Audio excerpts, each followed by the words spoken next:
ஹரிநாராயண துரித நிவாரண பரமானந்த சதாசிவசங்கர் நாளென் செய்யும் வினைதானென் செய்யும் என்னை நாடி வந்த கோலென் செய்யும் கொடுங்கூற்று என் செய்யும் குமரேசர் இரு தாளும் சிலம்பும் சதங்கையும் தண்டையும் சண்முகம் தோளும் கடம்பும் எனக்கு முன்னே வந்து தோன்றினே.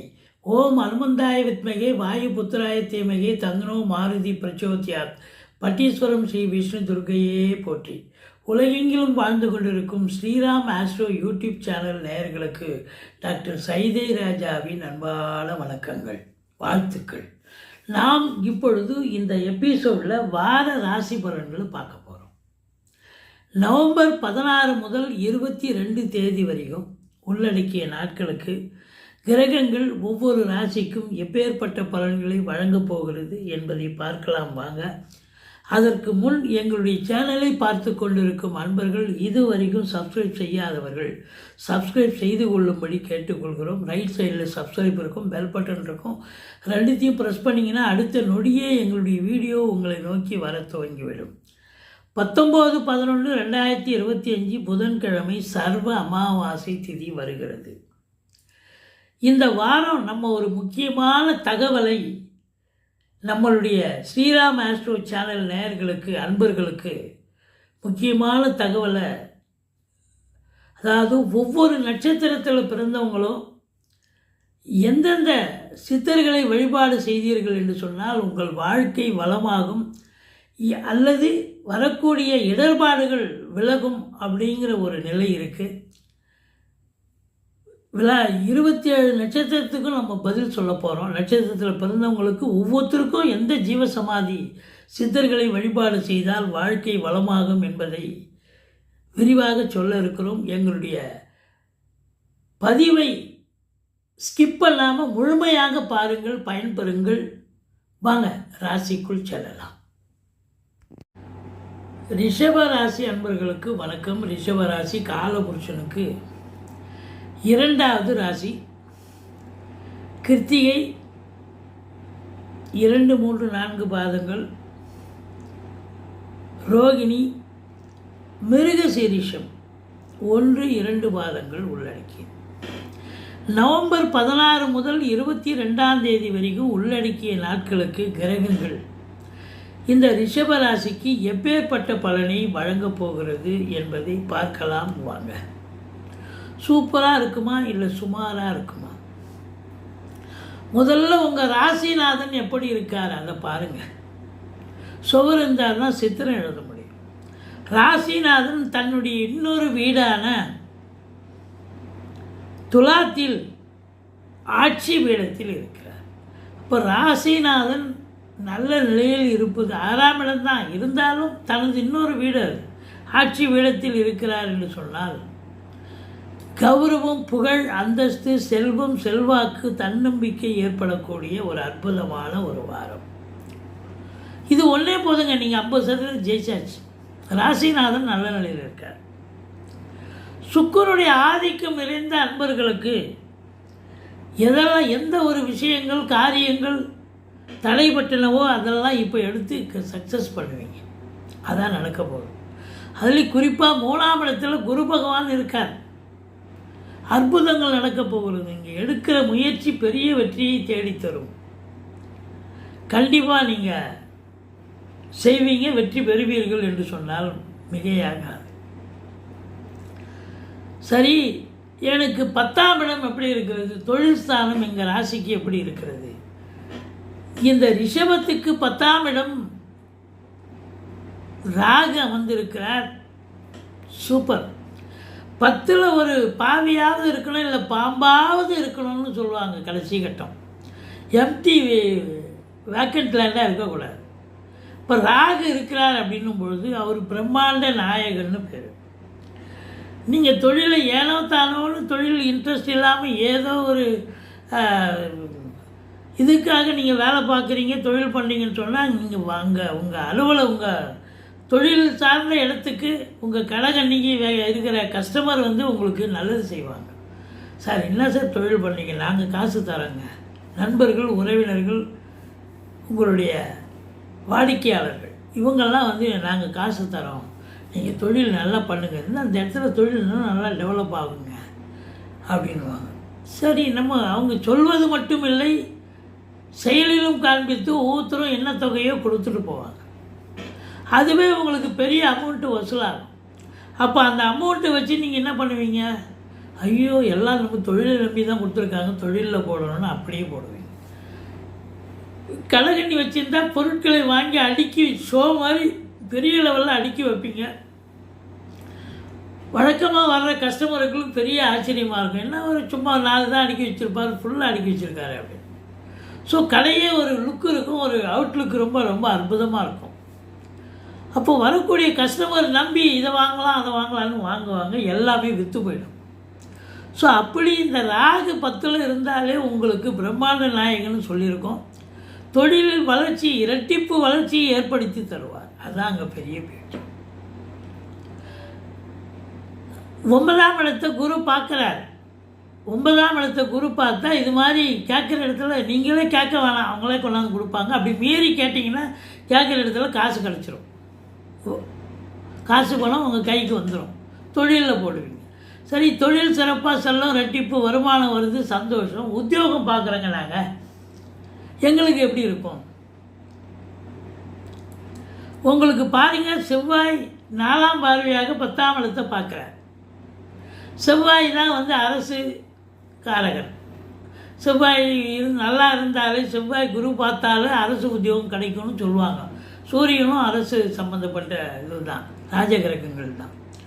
ஸோ அப்போ அந்த செவ்வாய் இப்போ உங்களுக்கு குரு பார்வை பெற்று 10ஆம் இடத்தை பார்க்குறார் அப்படின்னா, அப்போ காவல்துறை, தீயணைப்புத்துறை, மருத்துவத்துறை, இராணுவத்துறை, ஐஏஎஸ், ஐபிஎஸ், ஐஎஃப்எஸ், அதற்கு நிகரான பணியில் இருக்கும் அன்பர்கள், கலைநிலை ஊழியர்கள், இன்னும் பிற அரசு ஊழியர்கள் அத்துணை பேர்களுக்கும் கொண்டாட்டமான ஒரு வாரம்.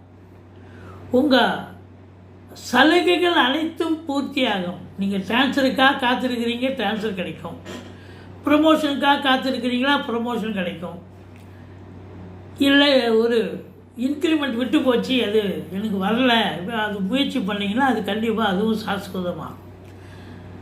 இல்லை புதுசாக தொழில் துவங்கணும்னு நினைக்கிறவங்க தொழில் துவங்கலாம், அல்லது படித்து முடித்த இளைஞர்கள் வேலைக்காக போகலாம். எந்த டிபார்ட்மெண்ட்டில் சேரணுமோ அந்த டிபார்ட்மெண்ட்லேயே வேலைக்கு சேர்ந்து நல்ல சம்பாத்தியத்தை பெறுவீங்க. இதையும் தாண்டி நீங்கள் வெளிநாடு போகணும்னு விரும்புகிறீங்க, தாராளமாக போங்க. நீங்கள் உயர்கல்விக்கு போனாலும் சரி, உத்தியோகத்துக்கு போனாலும் சரி, இல்லை சொந்த தொழிலுக்கு சென்றாலும் சரி, நீங்கள் சாதிக்கக்கூடிய ஒரு வாரம் இது அப்படின்னு சொல்லலாம். ரொம்ப சிறப்பாக இருக்கு. பாருங்கள், 10க்குடையவன் 11ல் இருக்கார், இன்னும் சூப்பரோ சூப்பர். அது மட்டும் இல்லை, இன்னும் குரு பார்க்குறார், அது அதை விட சூப்பர். அப்போது 11ஆம் இடத்துல கிரகம் இருந்து அவர் இவ்வளோ நாளாக வக்ரம் வந்தார், இப்போ வக்ர நிவர்த்தி ஆகிட்டார் அவர். ஸோ அப்போ வக்ர நிவர்த்தி பெற்ற சனி பகவானை குரு பகவான் பார்க்கிறார் என்று சொன்னால் அவர் 10ஆம் வீட்டுக்கு ஆதிபத்தியம் பெற்றவர். அப்போ தொழிலில் அமோக வளர்ச்சி, பிரம்மாண்ட வளர்ச்சி கண்டிப்பாக இருக்கும் இல்லையா? 11ல் இருக்கும் கிரகங்கள் அளப்பரிய பலனை கொடுக்கும்.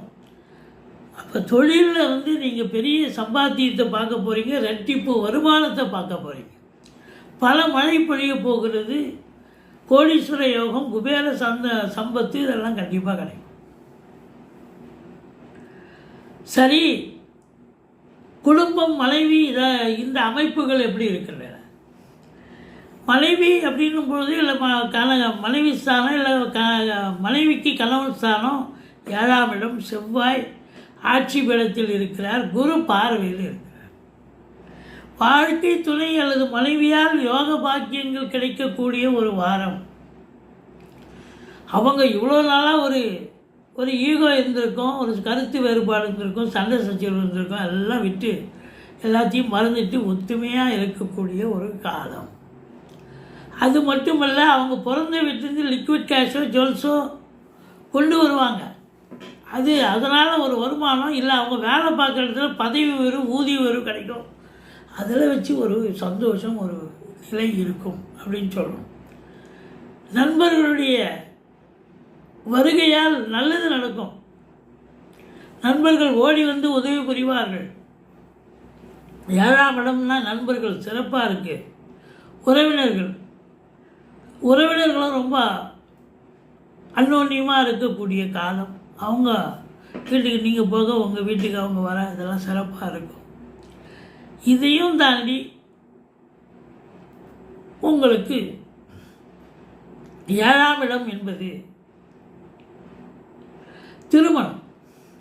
திருமணத்துக்காக காத்திருக்கிறீங்க இளைஞர்கள் அப்படின்னா கண்டிப்பாக திருமணத்துக்கான ஒரு காலகட்டம் இது.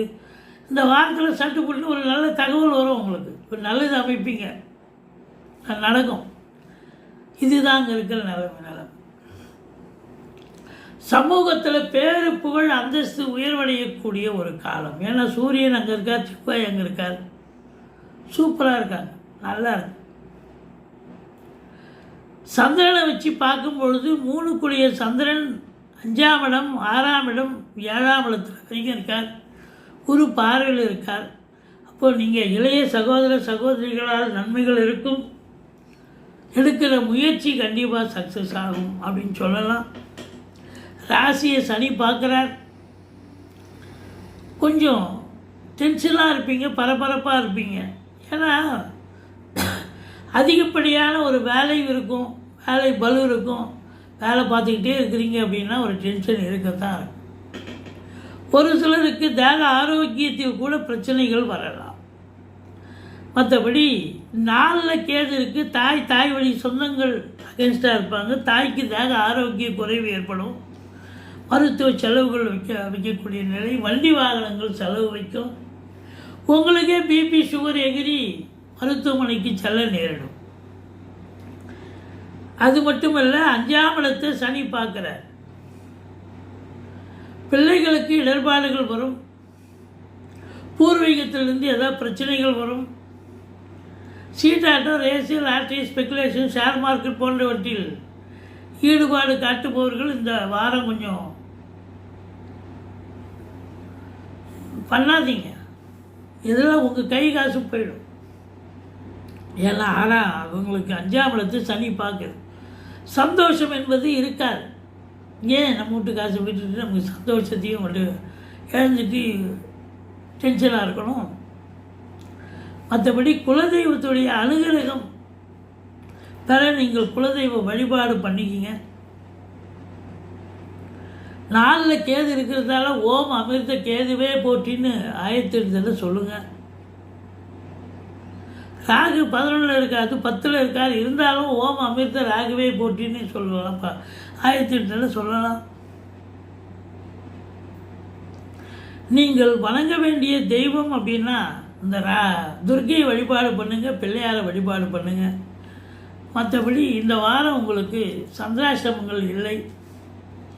சரி, இப்போ இந்த ரிஷப ராசியில் இப்போ 3 நட்சத்திரம் இருக்குது, கிருத்திகை, ரோகிணி, மிருகசீரிஷம்.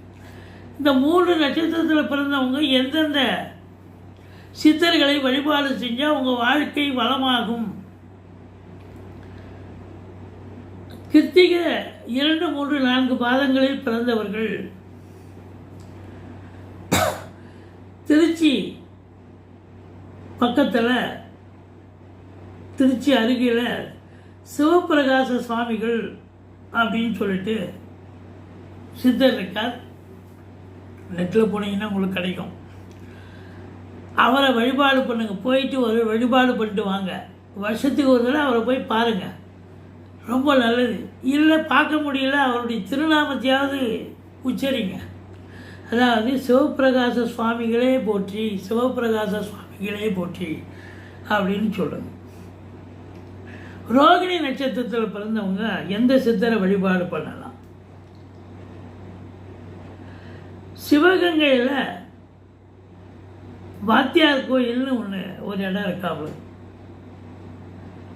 அங்கே முத்து வடுகநாத சுவாமிகள் அப்படிங்கிற ஒரு சித்தர் இருக்கார். அவரை போய் வழிபாடு பண்ணிட்டு வாங்க. வருஷத்துக்கு ஒரு தடவை போங்க, நல்லது நடக்கும். இல்லை அவருடைய திருநாமத்தையாவது சொல்ல பாருங்கள். எப்போ டைம் கிடைக்குதோ அப்போ போங்க, போய் நேராக போயிட்டு வாங்க. மிருகசீரிஷம் நட்சத்திரம் 1, 2 பாதங்களில் பிறந்தவர்கள் நாமக்கல் சாந்தமங்கலம் அருகே தத்தாத்திரேயர் சன்னதி தத்ராத்திரேயர் சன்னதின்னு இருக்கான். அங்கே பக்கத்தில் வந்து சுயம் பிரகாச சுவாமிகள் அப்படின்னு ஒரு சித்தர் இருக்கார். அவரை வழிபாடு பண்ணுங்கள், அவருடைய திருநாமத்தை சொல்லிட்டு வாங்க. உங்களுக்கு வாழ்க்கையில் எந்த இடர்பாடுகளும் இல்லாமல் தலைக்கு வருது தலைப்பாயிடம் போகுங்க. வாழ்க்கையில் ஒரு வளர்ச்சியும் இருக்கும். ஏதாவது பிரச்சனை வந்தால் அந்த பிரச்சனை தலைப்பாயிடம் போகிறதுக்கான ஒரு அமைப்பும் இருக்கும். எங்களுடைய வீடியோ பிடிச்சிருந்தால் லைக் பண்ணுங்கள், ஷேர் பண்ணுங்கள், சப்ஸ்கிரைப் பண்ணுங்கள். மறக்காமல் சப்ஸ்கிரைப் பண்ணுங்கள். நன்றி. வாழ்க வளமுடன்.